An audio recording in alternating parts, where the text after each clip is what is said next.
gonna tell you right now, it's not easy. You know, I'm not saying like I've been doing this for a long time or anything, but it's not like it's a daily struggle. It's something you gotta really want to do.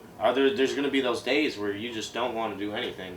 You know, we all have those days, but there's gonna be times when you're gonna feel like that. But you know what? It's training camp. It's time to go.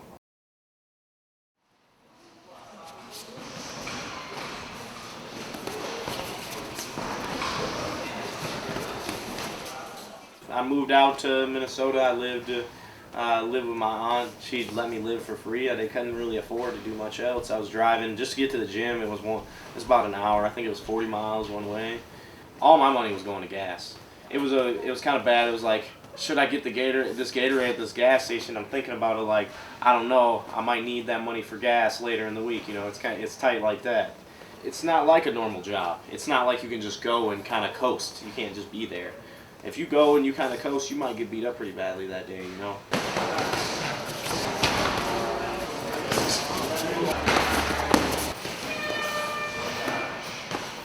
Really what stands out about Jordan is that he has an incredible work ethic, and he will be in here all the time. He'll come in at 7 a.m. on Thanksgiving morning to train if he has a fight.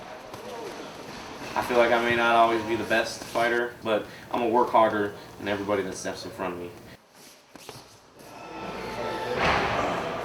I've seen all of his fights throughout his pro career so far, and every single one, I see measurable improvement.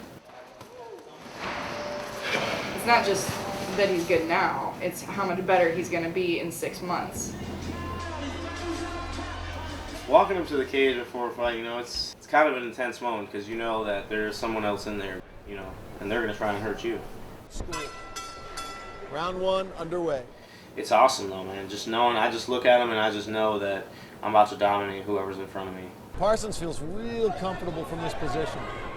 And he does not look like he has an answer for this ground and pound that Jordan Parsons is applying right now. This might sound kind of funny, but I think one of his best attributes is that he thinks to do mean things. Oh, punishing fight. Punishing fight. He thinks to keep beating on an injury or keep digging into a cut. That cut is turning into a welt. It's starting to get nasty as Jordan zeroes in on it like a big fat target mark. Jordan is relentless. Once you're in there, you really have to kind of be able to turn off your compassion and be willing to go for what is going to hurt that other person, and he does that very well.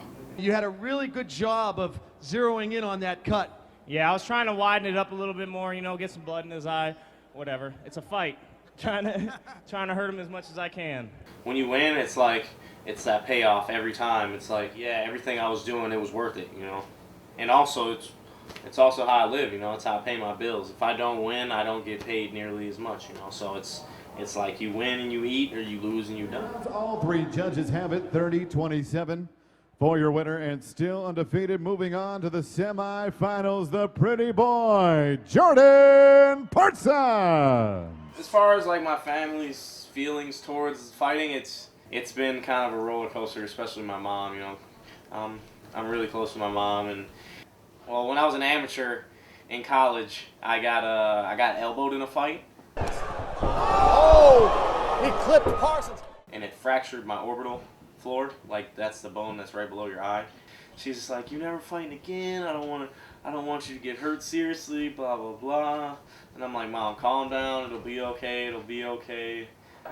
Parsons opened up his hand saying, "What's what? Let's go." She supported me though. She supported me. She's still been to most of my fights.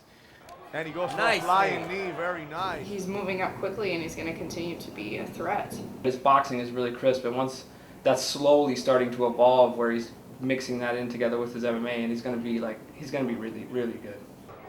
Parsons still looks nice and fresh, throwing nice punches and bunches here in the third round. He works hard. He's super confident. He's a great training partner. Always shows up on time. Always works really hard.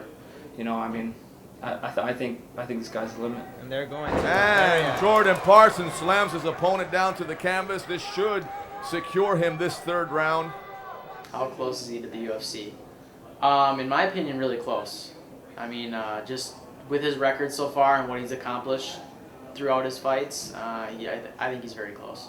2 years down the road, I think he's going to be, you know, in the UFC or in somewhere, you know, the top guy in a different organization. This is the featherweight tournament. You advance to the next round. $20,000 on the line in this featherweight tournament. What does $20,000 mean to a 21-year-old? That means changing my life, making it so this can be what I do. I need that money. I'm tired of living how I live. Tired of being broke. Tired of it. A lot of people don't realize what you guys go through, what you guys dedicate to come into the cage here. And I think the fans really appreciate what you go through. It's everything to me. Everything. I made it all the way down to 145. They said I couldn't do it. They said I can't win the money. I'm going to take it. It's mine.